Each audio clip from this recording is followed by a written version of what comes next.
ליאור נבוק, שהעיז להיכנס לבניין הזה למרות הקורונה, והוא אמיץ ביותר. אני מודה לך מאוד, למרות הקשיים שיש בתקופה הזאת.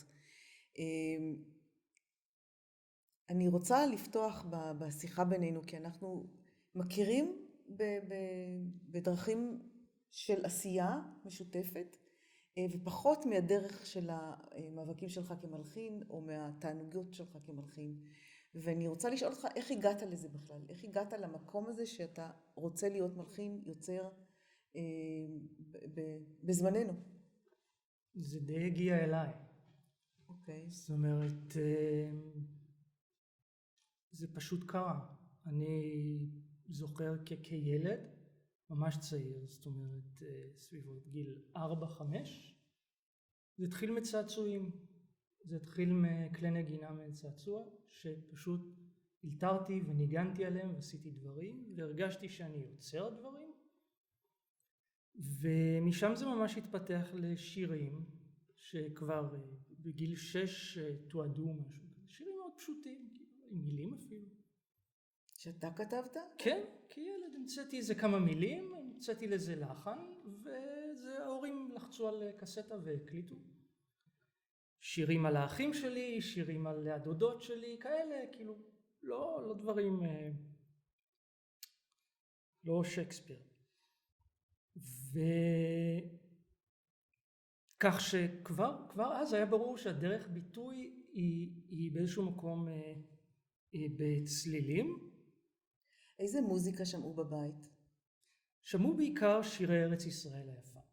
זאת אומרת, אני הייתי הולך לישון כמעט כל לילה עם תקליט של הגבעתרון.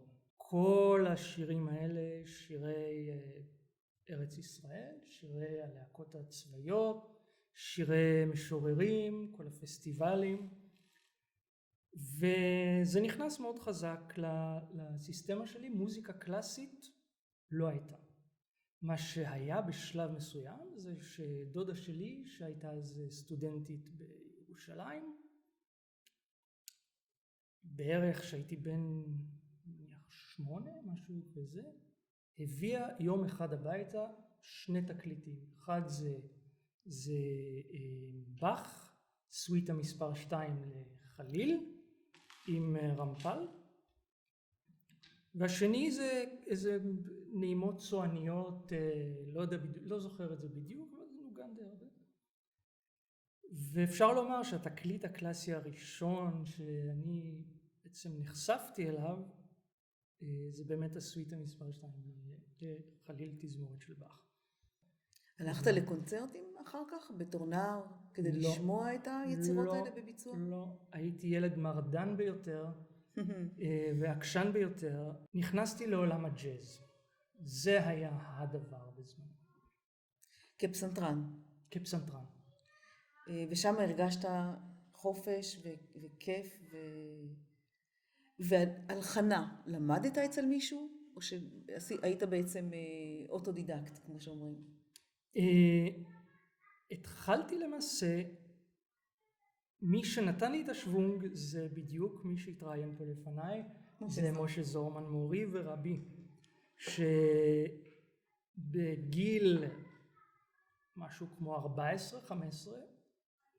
אחרי שנים שאני מחפש את דרכי ולא יודע מה אני עושה, ואני עם אורגנים וקצת סינתסייזרים, ופסנתר עוד לא היה בבית בכלל, ותווים גם לקרוא לא ממש ידעתי, בגלל שהצלחתי לסובב את המורים שלי, הם ניגנו לי את הקטע פעם אחת, ואני חזרתי עליו בעל פה. זאת אומרת, האוזניים היו יותר טובות מהיכולת לקרוא. אז כל העניין של אלתור ושל להוריד את הדברים לכתב, זה פשוט היה טבעי לגמרי. ההלחנה באותה תקופה, בגיל, התחילה בערך בגיל 13, משהו כזה אני חושב, לא נעשתה בכתיבה לנייר, זה נעשה בצורה מאוד פרימיטיבית של להביא 2 טייפ ריקורדרים שהיו בבית, עם 2 קסטות, להקליט את המנגינה או את המלודיה לטייפ אחד, להשמיע את זה ולהקליט עוד ערוץ עם הטייפ השני, זאת אומרת האיכות כל הזמן ירדה כמובן, להחזיר את זה לטייפ הראשון, להשמיע את שני הערוצים ולהקליט שלישי, עד שבעצם הסאונד היה פשוט כמו תקליט משנת 30. כן, אפילו 30 זה טוב, ולאט לאט הלכתי, קניתי טייפ ערוצים, והיכולת טיווי השתפרה, אבל תמיד התהליך של הקומפוזיציה הוא היה לי משהו שבא מתוך האלתור. זאת אומרת, הוא בא מהניסיון של לשים את הידיים על הזה ולקבל איזה רעיון או לקבל איזה צליל או איזה מצלול מסוים ולרוץ לנייר ולכתוב את זה. וזה עד היום. ככה יצירות מתחילות. מקסים. והקטע עם מוזיקאים נוספים, או קטע שמישהו יבצע את היצירה שלך, זה משהו שבנית בתהליך, בתוך כדי, כי אמרת שאתה מאלתר ג'אז, אז בטח יש לך חברים שמנגנים, ואולי הם יהפכו למבצעים שלך בעתיד, או שזה מגירה אחרת בתוך הקריירה הקומפוזיטורית לעומת הקריירה הביצועית. מגירה אחרת לחלוטין. השירים שכתבת לא רואים אור יום? לא. למה? הם שייכים לתקופה קודמת, אבל הם בהחלט, אני חושב שיש שם דברים טובים. זאת אומרת, למעשה הרוב יושב על איזה סוג של הקלטה של טייפ ערוצים, עדיין על קסטות, לא העברתי את זה אפילו לדיגיטלי. זה כאילו מין איזה פאזה, קפסולה בחיים שפשוט נסגרה. היא מכילה גם עוד אלמנט, וזה השירות הצבאי. כן.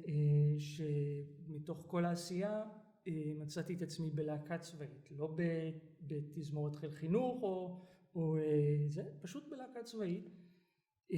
הייתי קלידן של להקת הנחל, רוב הזמן להקת הנחל, ובשלב מסוים גם עשיתי את העיבודים שם.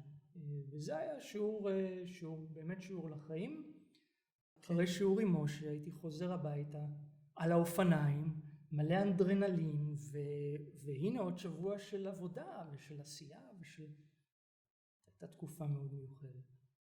ואז בעצם נרשמת לאקדמיה, אני מבינה, ובאקדמיה פגשת כבר מורים אחרים וכבר סגנונות אחרים ממה שפגשת קודם. נכון. מה זה עשה לך? ואת מי פגשת בעצם? כי גם שם היו כמה אפשרויות. נכון. ואני באמת בדקתי את האפשרויות האלה. זאת אומרת, למעשה אני הגעתי וזה פה איזה פן אישי גם, אני הגעתי לאקדמיה בירושלים ממש בשנייה האחרונה. זאת אומרת, בעקבות מחלה שוחררתי מוקדם מהצבא, ומצאתי את עצמי אבוד. לא ידעתי מה אני עושה, הייתי בעצם משוחרר מבית חולים. ואבא שלי יום אחד בא אליי ואומר, תשמע ליאור, הודעה, בחינות אחרונות לאקדמיה. אבא, אין לי כוחו. לא יכול. מפה לשם מצאתי את עצמי ניגש לשתי בחינות, גם לקומפוזיציה וגם לג'אז. והם נתנו לי את האופציה לבחור בין שתיהן. וואו. והחלטתי שאני נכנס לקומפוזיציה, כי זה כבר באמת דגדג לי יותר, ובצבא, באוטובוס אני כבר הייתי יושב ולומד ספרי אקוסטיקה ותזמור, וזה מה שהיה אז. ואמרתי לג'אז אני תמיד אוכל להצטרף להרכבים, זה אף פעם לא ילך לאיבוד. וכן, היו סגנונות אחרים, נחשפתי קודם כל זה היה מדהים, כי פשוט נחשפתי לדברים שכג'אזיסט או כפסנתרן של שירי ארץ ישראל כולל לא הכרתי, זאת אומרת לא הכרתי.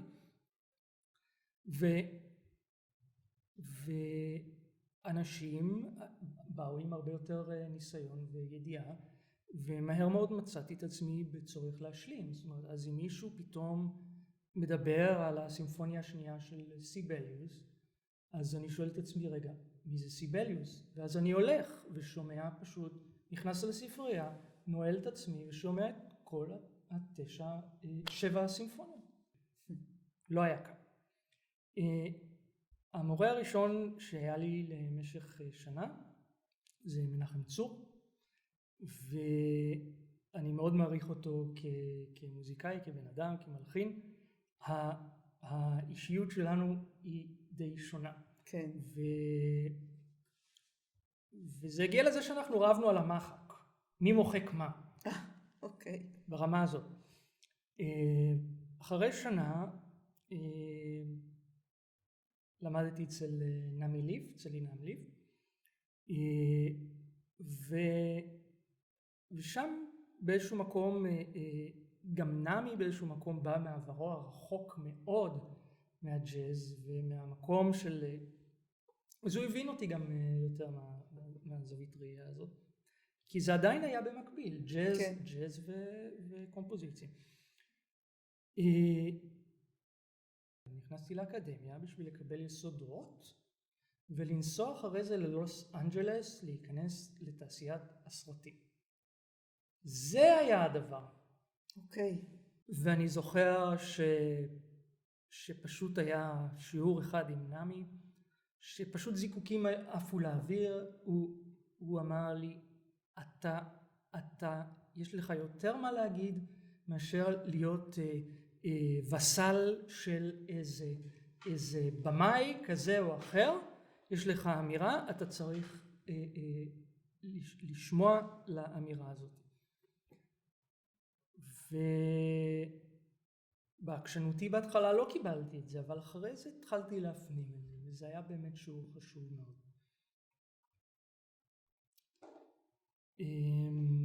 אז לא נסעת ללוס אנג'לס, אני מבינה. לא. נסעת לברלין? לבוסטון. בבוסטון מצאתי את ה-New England Conservatory, שמאוד התחברתי אליו בגלל שיש בו מצד אחד את הפן הקלאסי, ביצועיסטים נהדרים יוצאים משם, ומהצד השני יש את מגמת הג'אז, ויותר מזה היה מה שנקרא, יש עדיין מה שנקרא third stream, הזרם השלישי שייסד בזמנו גונטר שולר, והוא שילוב בין השניים. הבינתחומי. הבינתחומי, מה שהיום קוראים הבינתחומי. אלתורים וכאלה דברים, הוא בעצם ייסד את זה בשנות ה-70 של המאה הקודמת.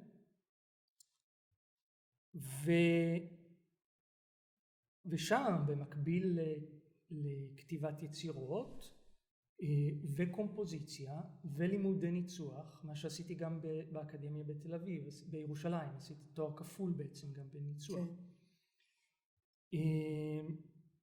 מצאתי את עצמי סופג פשוט מהכל. שפשוט הבולמוסייה שלי שם המוזיקלית לא ידעה סובה. כי הנה דייב ברובק ניגן בפינה הזאת, והנה פה הם מעלים פרמיירה של דותיה, והנה פה מנגן עלי אכבר כאן. פשוט קורא את עצמי לאיפה ללכת. כן, זה מאוד מעניין, כי בשני רעיונות לפחות שהיו פה, דיברו על העניין הזה, על השפע ועל החשיפה לשפע, וכמה שבעצם המלחין זקוק לזה. הוא מקבל מזה כל כך הרבה. המון. ומתוך זה, בבוסטון כמה זמן היית? 5 שנים. 5 שנים, הרבה זמן. התחלת להרגיש את השפה הפרטית שלך בתוך ההלחנה? התחילה להתקבע לה איזושהי צורת כתיבה? כן. ונהיו פרטיטורות ממש. נהיו פרטיטורות, כבר בשלב יותר מוקדם נהיו פרטיטורות. כבר כנער, באותו ארון אצל ההורים, יש כבר פרטיטורות. אבל התחילה להתקבע שפה שאני לא הייתי מודע לה. זאת אומרת, אני זוכר שזה תפס אותי לאיזה יום אחד באיזשהו מקום שאמרתי, טוב, הייתה כיתת קומפוזיציה כזאת שהם מציגים דברים. הצגתי בזמנו יצירה לפסנתר. בגטלות לפסנתר, למדתי אותן גם לביצוע, ובאתי מתוך איזה מקום מתנצל אפילו, ואומר, טוב, זה מאוד שונה ממה שאני עד עכשיו כתבתי, זה מרגיש מרגיש לי, שמעו את זה ואמרו לי לא. מתי הרגשת את השינוי הזה שאתה רוצה ללכת בגדול, לא לוס אנג'לס, אבל בגדול בתחום הזה? או שזה שוב התפתח? לא, אני חושב שלכל מלחין יש את השאיפה הזאת לסאונד הגדול, לסאונד הסימפוני. זה היה עוד בירושלים, שהרגשתי שאני צריך לכתוב לתזמורת, ואז נולד הקונצ'רטו לקלרינט. וזאת בעצם הייתה היצירה הראשונה לתזמורת שכתבתי. ואנקדוטה זה שהיא בעצם ישבה במגירה משהו כמו 10 שנים אולי, משהו כזה. וגם לא עשיתי איתה יותר מדי, כי לא יודע. יש דברים שאני כאילו השארתי, כאילו באיזה פריזר כזה. עדיין יש דברים שהם בפריזר. ואז יום אחד טלפון, שעת לילה די מאוחרת אני זוכר, שלום, אני שרון קם, אתה יודע מי אני? כן, בוודאי.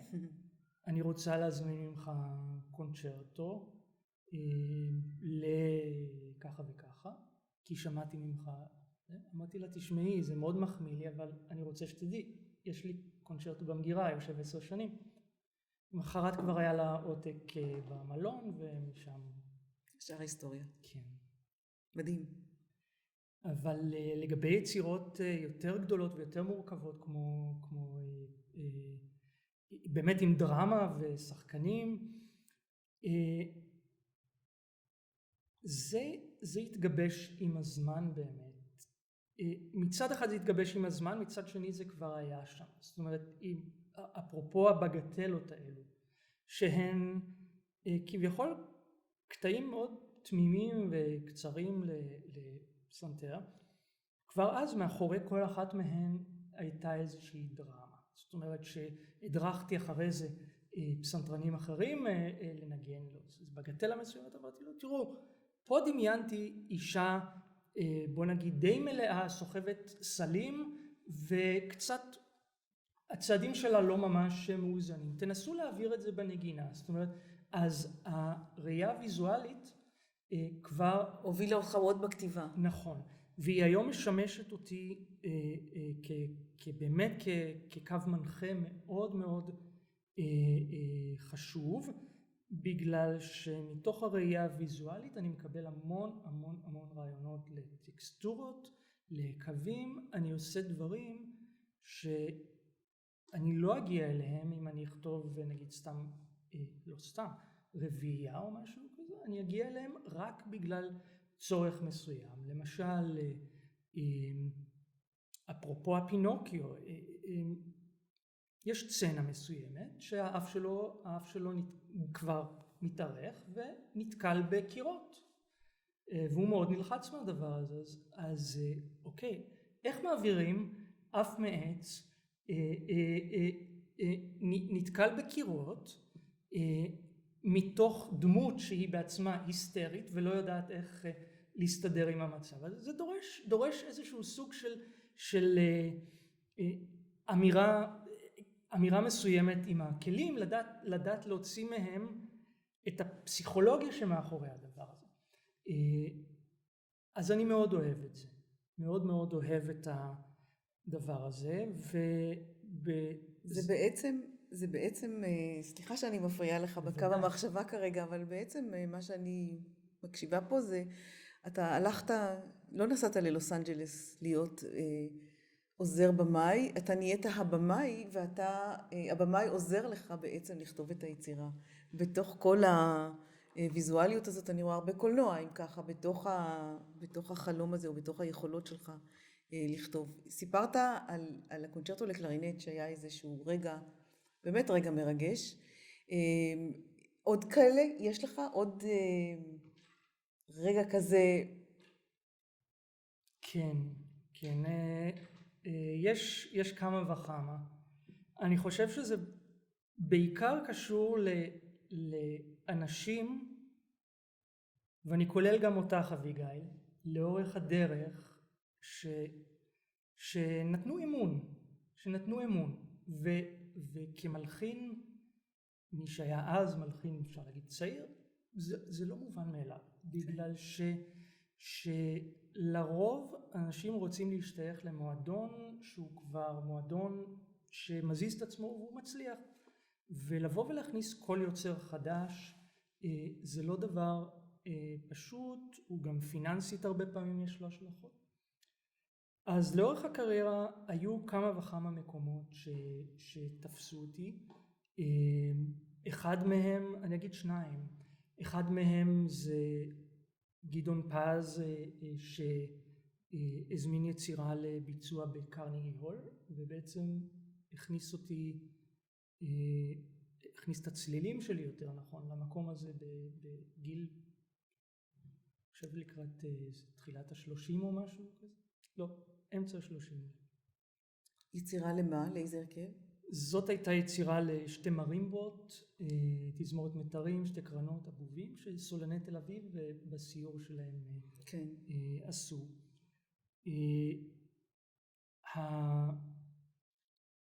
היו לא מעט מנצחים, יש עדיין, שנותנים צ'אנס ואומרים אוקיי, אנחנו רואים, בזמנו אז ראינו מה הנער, הבחור יכול לעשות עם פסנתר, אנחנו שומעים מה הוא עושה עם קול, בוא ניתן לו לכתוב יצירה לאנסמבל וקול או משהו כזה. זאת אומרת, אנשים לקחו את הסיכון, הזמינו בעצם. הזמינו.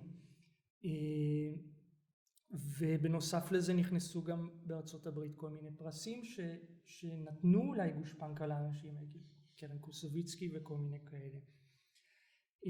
אבל אני חושב שהמקרה שתפס אותי בהכי הרבה תדהמה לגבי האמון שנותנים בי היה בפרנקפורט, אחרי ביצוע של בת הים הקטנה באופרה של פרנקפורט. למחרת נקבעה פגישה עם מנהל בית האופרה שם לגבי פרמיירה של אותו פינוקיו.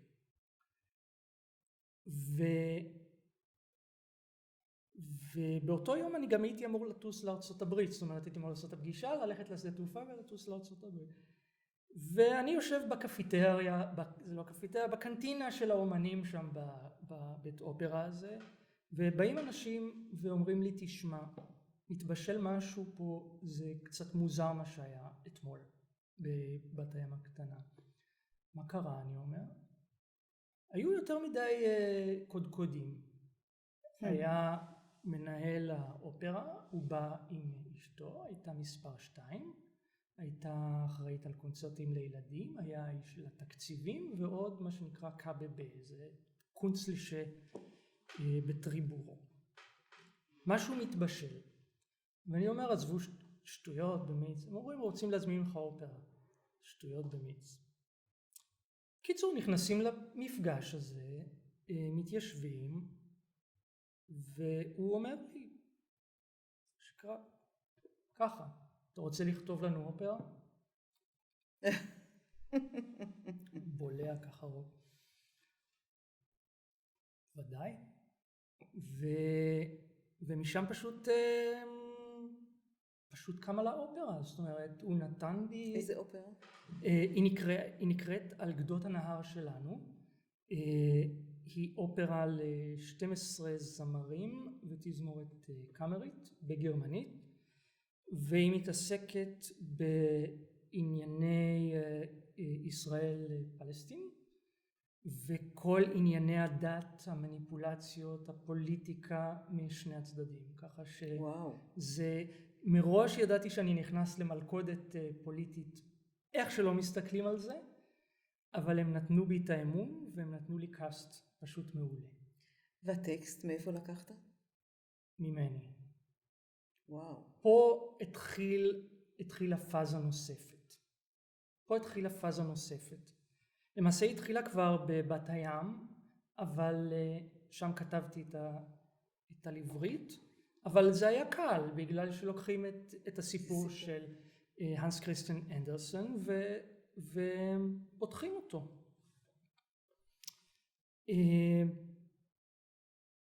בפרנקפורט הם הציעו לעבוד עם, שאני אמצא בעצם ליברטיסט או ליברטיסטית פלסטינאי.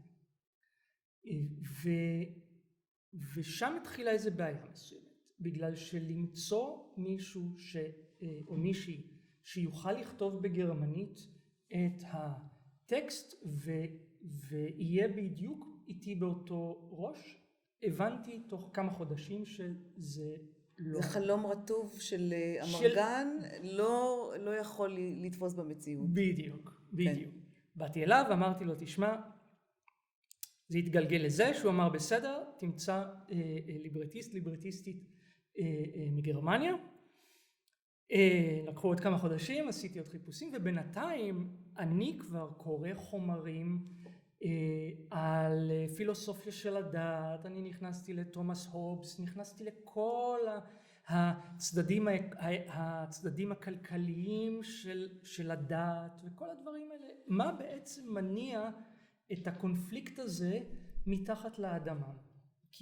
כי האנשים כאנשים, וואלה, יכולים לשבת לאכול חומוס ביחד, זה כל המפעל שעובד מתחת.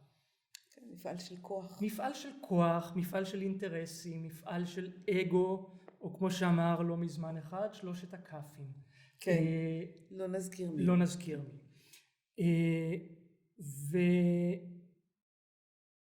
ומפה לשם מצאתי ליברטיסטית, דרכה מצאתי את אשתי לשעבר, ובשלב מסוים הבנתי שהליברטיסטית הזאת הולכת לכיוון שהוא הסוג של טקסט אינטלקטואלי של כמה משפטים קצרים, והמוזיקה בדרך כלל עם מיתרים שמחזיקים כזה צלילים וזה, ואני אמרתי לה לא, זה לא מה שאני רוצה.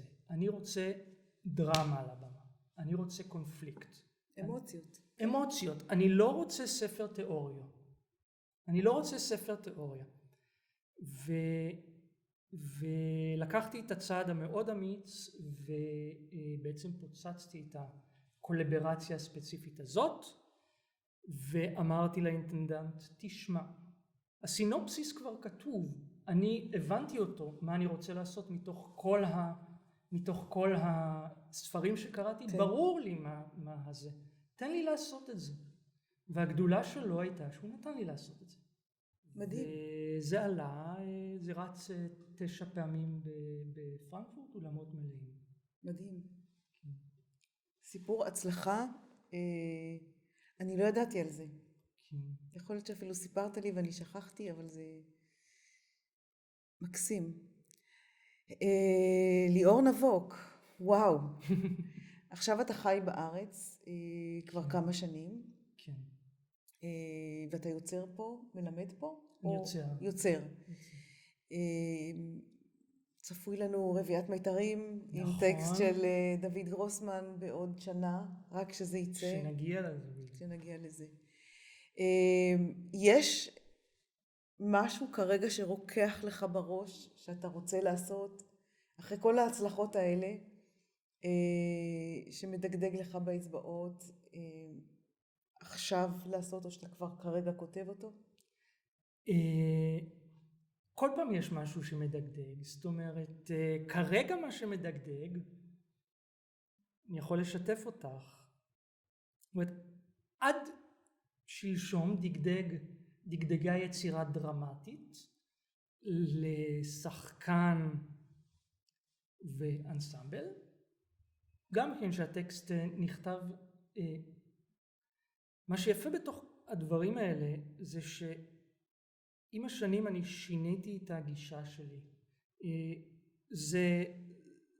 זה עירב גם הרבה דברים בחיים האישיים שלי ותובנות לגבי החיים ולהמשך הדרך.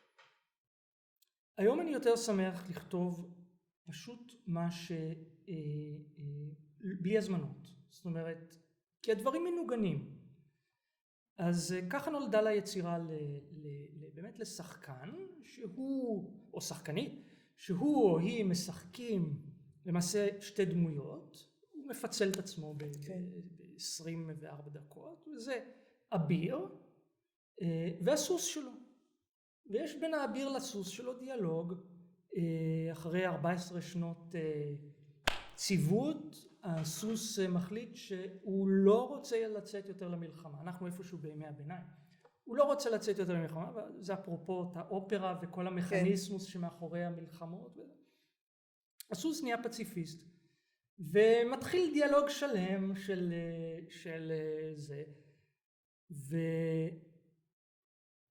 והנה לדוגמה, אפרופו החומרים המוזיקליים versus ויזואליים,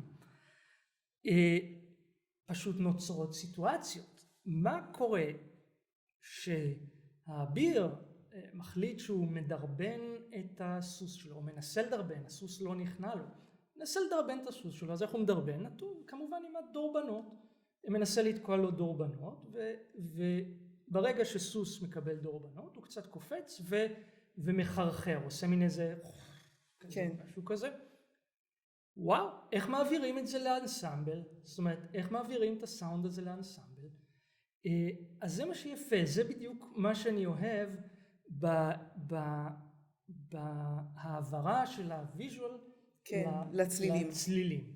אוקיי, אז זה כבר ברור לי שצריכה להיות איזה טובה שם, כי טובה תעשה נהדר את האפקט הסוסי הזה, ועוד כמה דברים שיחברו את הצליל המתכתי של הדורבנות עם האוויר של הסוס, ויתנו בדיוק את האפקט שאני אחרי זה שבת הזמן. יש לנו את זה. וואו, תודה רבה, ליאור נבו. בשמחה. אנחנו התחלנו משהו. התחלנו, אפשר להמשיך עוד. אפשר להמשיך עוד, זה כאילו, מה זה שעה? מה זה? עברה שעה. אני לא יודעת כמה עבר, אבל... זה מאוד מהנה. זה היה פנטסטי, ולמדתי ממך הרבה מאוד על דרך היצירה.